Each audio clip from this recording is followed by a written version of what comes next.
first things first, I always get the question, what to wear. It really doesn't, I don't want to say it doesn't matter. You want to wear something that is appropriate that you might wear in front of like your grandma. Like I was saying, you can wear whatever you're comfortable in. If you wear Carolina Elite stuff, that's great. If you want to wear your high school like gear, that's fine too. You just want to make sure you're dressed appropriately. It's your first impression a lot of times. And you want to make that the best impression possible. I also always say, like, if you're on an individual visit, it's really important. I know this sounds silly, guys, but I've coached at the college level. Wear shoes that make you look a little taller. Now on a group visit or something, that's not as important. Individual visit, I think it's good. If you are skinny, and I say this as someone, I'm not skinny anymore, but I used to be, wear something a little baggier. And I'm not trying to be funny, guys. I'm really trying to give you advice from my own experience. I had a lot of coaches who didn't want to recruit me because they thought I was too scrawny and I'd get pushed around in college. I coached kids in high school for the same thing. They were kind of skinny. They could really play basketball, but people were like, I don't know, because they look skinny. So when they went on visits, they wore baggier clothes. We're not going to have the skinny conversation. Guys, we should not have phones visible. Okay.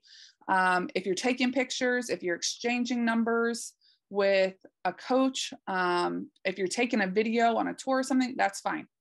Otherwise, no phone. Headphones, not in. It's rude. You're on a visit. They're sacrificing their time to be with you.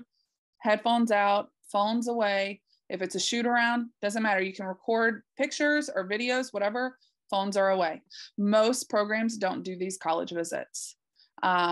The head coach at Catawba, I've known really well. I have a personal relationship with him. He's never done a group visit like that before. So again, it's not just a personal thing for you. We're representing our whole program here.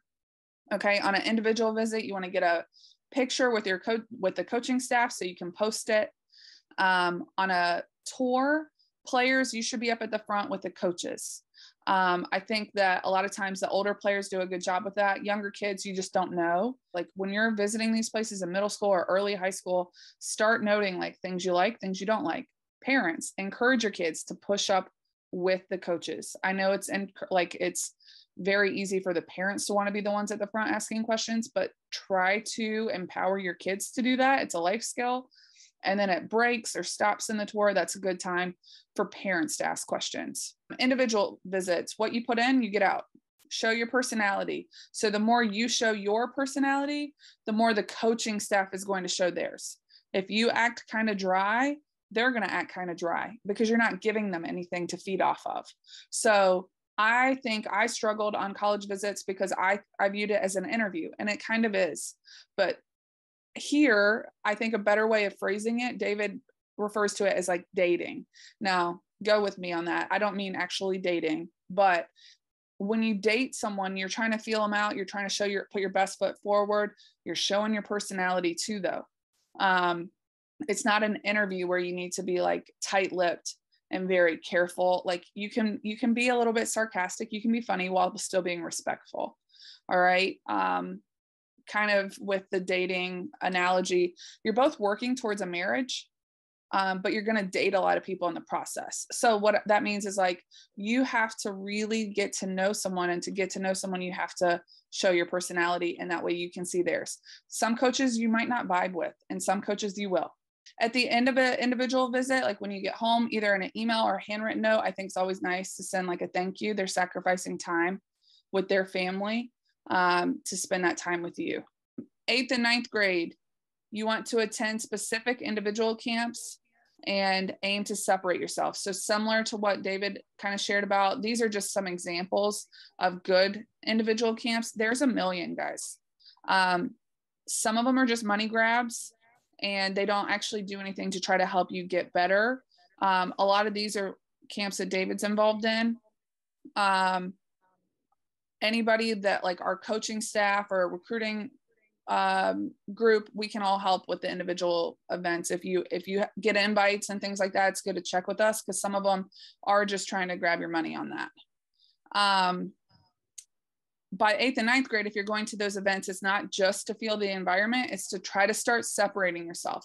Like the stuff Dave said, doing the intangibles, diving on the floor, talking on defense, boxing out, rebounding, getting deflections.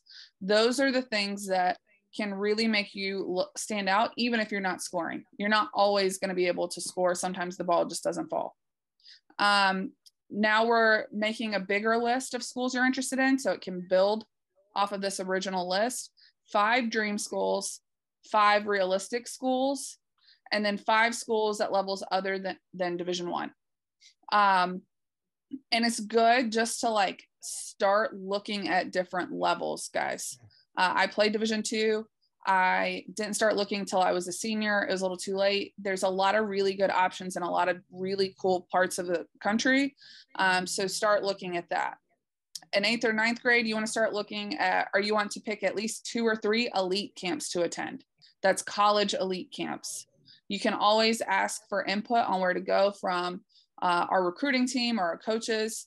But you can also just choose like, hey, I'm a real big Duke fan. I want to go to their camp. Certain schools will limit who can go, or it'll be certain invites. Not by 9th grade, guys, you should be watching film. You should be lifting weights. You should be working on plyometrics, and you should be conditioning. All right, that's outside of normal basketball workouts. Guys, watch college basketball. By the 8th and 9th grade, you should be watching college basketball, not to just watch and see who wins, not to just watch South Carolina because you love South Carolina and they're undefeated. You want to start paying attention to playing style. You want to start watching to how the coaches are coaching. What do they look like on the sideline? Certain coaching staffs have certain styles of play. So David and I were talking earlier, for example, like Presbyterian runs a Princeton offense. So it's read and react. If you play at a high school or AAU team that just runs 2,500 plays every single time, some of these coaching staffs that run read and react may not recruit you because you don't know how to read the defense. When you play in college, it's way less run this play. Like you move to X spot, Y spot, Z spot, and you play basketball. You have to read the defender and you make a choice off the screen or how to cut. Those are things you want to start watching in 8th and 9th grade. If you are a kid who wants to go to a high academic school, Davidson, Ivy League, something like that, by the 9th grade, you probably need to go ahead and make a plan for taking the SAT or ACT. That's not to make anybody freak out. I'm talking about the kids who are taking early APs. You know that's the route you want to go. The reason that that's important is because if you don't have a SAT or ACT score, those schools aren't going to be able to recruit you as early because it is dependent on your SAT, ACT, GPA, and all of that. So, Britt, go ahead. I just want to like kind of piggyback off that. So like there's people in our program that are getting recruited by Columbia, Harvard, Davidson, and other ones. And like they couldn't get the offer. They couldn't really offer the kid until they had, you know, their GPA. They had to have certain benchmarks that they had to see before they could put the offer on the table. For instance, Duke University cannot make anyone an offer until their fall of their junior year. Like the school will not allow them. But this is stuff like having the SAT early, then you know you got a good enough grade to get into Harvard or Columbia or Princeton. Like then those people are more invested in recruiting you harder. Good point. To give you an example on that, we had a kid that was being recruited at Davidson last year, and they said, "Hey, we clearly want her on the team. We ready to offer. However, the sum of her SAT plus her GPA and some formula has to be over a certain amount, or she can't get into the school no matter how bad we want her on the school team." And this particular player went to a high school that they didn't have a lot of the classes that you could take, like get an A and get like 5 points, like AP stuff. So like her actual high school limited her on her GPA. Like she just couldn't get more than a 4.0. They didn't have enough things that allowed her to do that. So for her SAT, she had to have like a 1380. And she had taken it like as a freshman, or maybe even as maybe in between her freshman 8th grade year. and she had like 12 something, and they're like, well, you got to take it again, and you got to get the two highest scores to get to 1380. So like, it's not necessarily required for most schools anymore, but these college coaches, they have a formula they know for their school to make it work. If you have it early, then they'll really lock into wanting to recruit you. If you don't have it, then they can only spend, like David said, they can only spend but a little bit of time on you because they don't know if you can make the grades to even qualify. Yeah, it'll help them pull the trigger faster. If you're in 8th and 9th grade, you really should be training at least twice a week. Guys, if you go to a school that has access to a shooting machine, it's really, really good for muscle memory. If you say you are a really good shooter, you should be shooting on that gun or shooting machine however many times a week to get 1,000 makes. It's just muscle memory, but that's what it takes to become really, really good. You can set timers on it to make your release a lot quicker, and it helps you start separating yourself. But that's basketball training at least twice a week. When I talk about watching film or lifting or working on plyometrics or conditioning, that's separate. All right, just something to make note of. 10th grade, any elite camps you're interested in, run them by David or a member of the recruiting team. At that point, you want to be very strategic with the elite camps you're going to. It's okay to be interested in certain schools, but you really want to be pursuing elite camps at the level that you can most likely play, or schools that are maybe on the fence or very interested in you. That 10th grade, we want to send you places where we know you're getting recruited and you're not going to the back gym away from all the other coaches and all that. We want to put you in places for you to come out. If you do what you're supposed to do, we want to get you an offer or get the school to say, hey, I need you to do this, this, and this for us to move forward. 10th grade, we have to really start honing in on who's recruiting you, who's just talking to you, kind of going back to the dating analogy, who's just flirting with you, who's trying to get serious, all that kind of stuff. You also want to identify your strongest skill set. I think a lot of times people focus so much energy on your weaknesses. It's good to focus on your weaknesses and improve them, but you also want to focus on what you're really, really good at and make it you being the best at. Because college recruitment focuses so much on specific skill set or a role on a team. You can't just be, it's really important that you are the best at least one thing. The 10th grade, really even 9th grade, you want to make sure you're getting your transcript after every semester. So if you're in high school right now, you should already have your transcript from the first semester, like an unofficial transcript. That way you have your GPA on there. A lot of times by the 10th grade, if schools are interested in you, they'll reach out to the coach or David and say, hey, what is this kid's GPA like? Can I get a copy of their unofficial transcript? Most coaches want to see that before they offer. By 10th grade, you want to edit that list of schools that we talked about. And that's okay in middle school to pursue some of these like dream schools. But by the time to 10th grade, let's edit the 5 dream schools, 5 realistic schools, and 5 schools at levels other than Division I. By 10th grade, you don't just want to be watching game film of your games. You really want to start breaking down the things you're doing well and you're not doing well on film. Huddle should be like a kid's best friend. The best high school players I've ever known are really into film. When you get to college, it's like a necessity. By the time 10th grade rolls around, I think it's beneficial to start checking out rosters on the websites of the schools that you're interested in. So if I'm really interested in Duke, I'm just a Duke fan, or High Point or Campbell or whoever, Boston College, I'm going to go look at their roster online and say, okay, if I graduate in 2026, who do they have graduating in 2026? If they have 2 kids graduating, that's 2 scholarships. That can change due to transfers and all of that stuff too, but it's a good place to start. If I'm a 2026 and I see that there's 5 other kids who are going to graduate from that college in 2026, there's more scholarships there. Hey, I'm really going to try to pursue that school because that's more realistic. They have more things to offer there. Also, not just how many scholarships, but if they are in your position. If they only have two scholarships in your class that are going to come available and you're a point guard and both of them are 6'5" because they're centers, it may not work. It may, if you're really good at what you do, it might not matter. But again, it's just a good starting point to like know who to target, because they might need someone in your position. And just wanted to piggyback real quick. Sorry.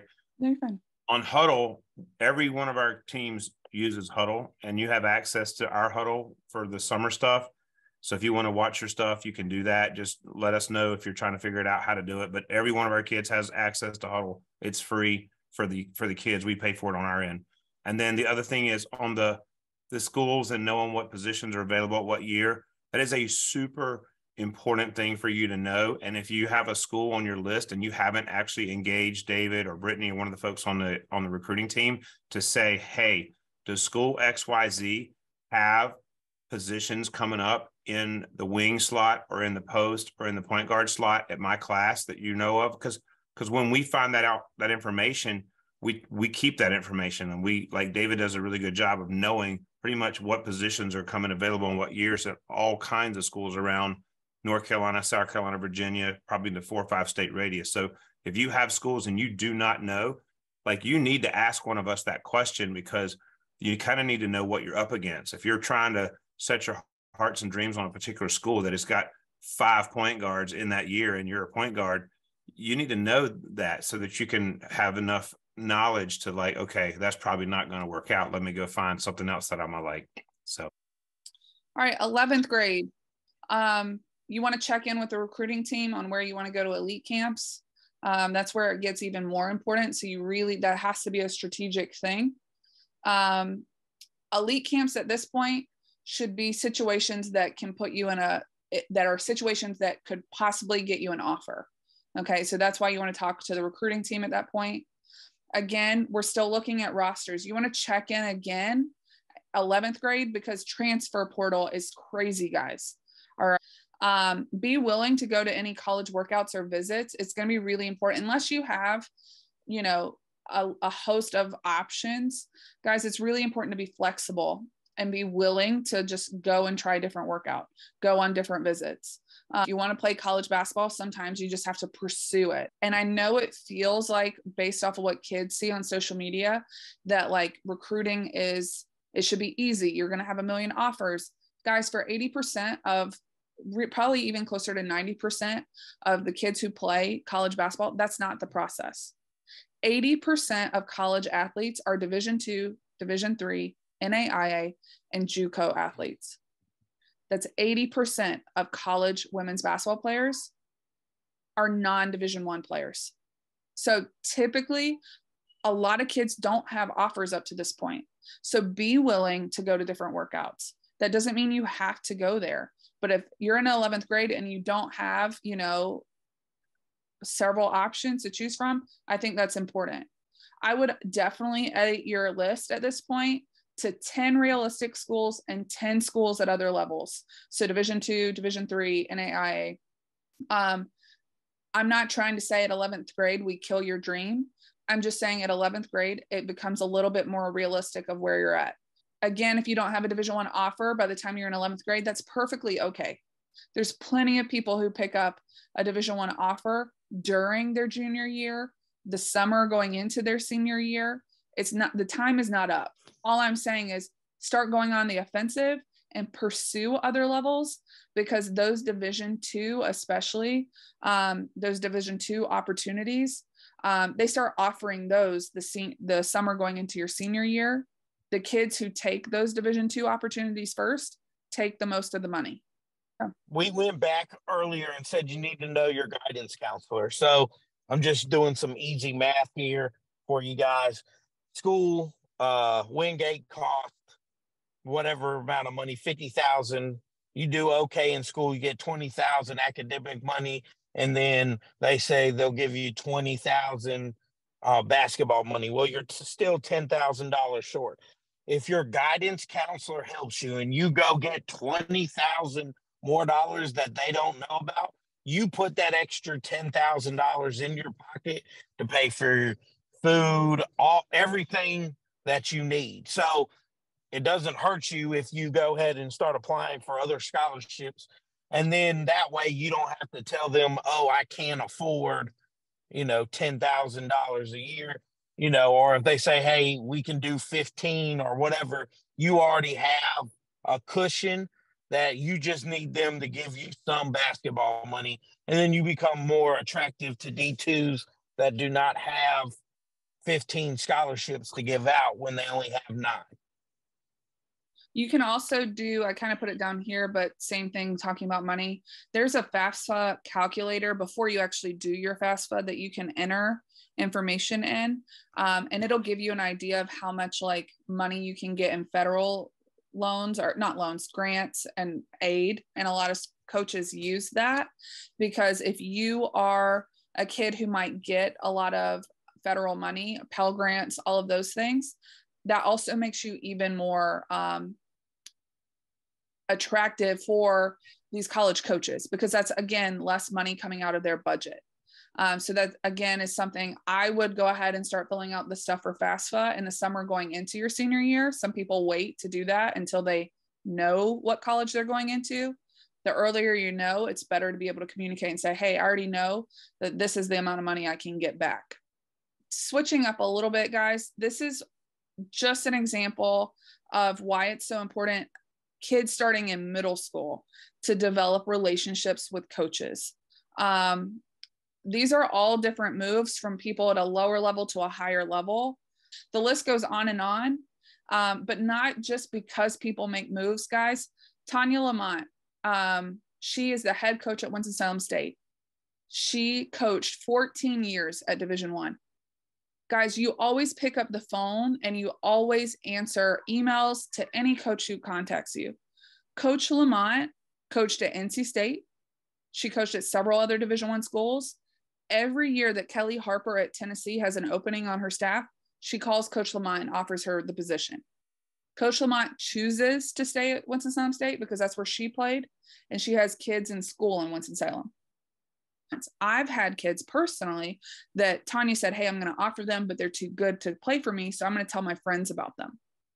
I'm telling you, it happens more often than not. This is a good image. A lot of times when we think about skill level and we think about even like money for playing college basketball, this is what people think.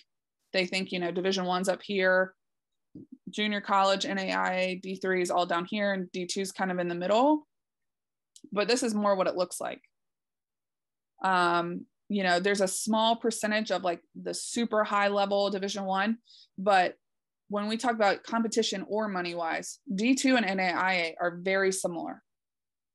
And NAIA is a separate association. It's not under the NCAA, but the best programs in the NAIA are competitive with Division II. And some Division I. Yeah, and Division I. Junior college, same thing. There is a conference of junior colleges in Florida, and they could be probably a lot of mid-major Division I teams, because a lot of these kids who go junior college didn't like the options they had outside of or during high school. So they go to junior college to try to get something better. Basically, that was their option to prove themselves at the college level and go get something bigger. Division II guys often start the recruiting process during an athlete's junior year. They recruit more regionally. They don't have the budget to recruit at all these major tournaments. They go more to high school, or they will go to these tournaments if we call them and say, hey, come to our event. Like our scrimmages that we have at Glenn or that we have at other places, they can come to any of those things. There are not as many restrictions for Division II as they are for Division I. So they will come to these smaller events rather than these big tournaments that are a little bit more expensive. To play Division II, guys, it's not just a backup. You have to be one of the best players in your area. There are Division II schools who beat Division I schools all the time. The skill level is often equal to Division I players in the bottom tier of their division, of that Division I pyramid that I kind of touched on last time. When we went to Catawba, they have 3 kids on their team who were 2,000 point scorers in their career. That's 2,000 points for 4 years, not even starting in 8th grade, for 4 years. And they're at the Division II level. So just keep that in mind. They often recruit kids who pursue them. To play at the Division II level, especially to go to a school that you're interested in, it requires more work on your side. Coaches recruit for specific roles. you do need one thing that you are the best at. Academics, again, play a big role because they can combine athletic and academic scholarships. I played Division II. I had $20,000 in academic money. Basketball paid the rest. I also got like a number of scholarships from my school and just applying for different ones. So the extra money that I got from basketball actually got to go in my pocket. This is a picture of all the Division II schools in the United States. Guys, we live in like a hotbed area of them. And I say that like there's Division II schools in Hawaii and California, this conference down here in Brown. These schools are unbelievably like gorgeous. I mean, they're so nice. They're right on the beach. And I show you this to tell you because I went to a Division II school kind of in here. I went to Pfeiffer University when it was Division II, and it worked out for me. I liked it, but man, I think I would have been a lot happier at Tampa. I'm just going to tell you. So I just say this because I had no clue this world existed. So make sure you open your eyes to these options. Now I do want to make sure we're really clear. Division II right now, again, I just want to make sure we know, like, it's not a no-brainer. Hey, I didn't go Division I. I'm just going to be a D2 kid. Guys, a lot of Division II schools are starting to recruit transfers from Division I. Division III, there's a better balance between athletics, academics, and your social life. And the reason for that is like Division I, Division II, you have a preseason and a postseason. So basketball is the longest sport in college. And a lot of kids, a reason for this transfer, kids quitting, kids aren't mentally prepared for the strain of playing college basketball. It is a lot, guys. It's a job. When you step on campus in August, you have a week to adjust, and then you're starting workouts. Division II, Division I. Division III, they have no preseason or postseason workouts with coaches. Do they still work out? Yes, with the team. A lot of the captains typically run it. Okay. Some student athletes choose Division III over Division II because they're stronger academics or the location. That's not always the case. But again, Division III schools are like Meredith, right down the road from NC State. Peace College, right down the road from NC State. There's just bigger schools, even Guilford or Greensboro, UNCG, A&T, they're right down the road.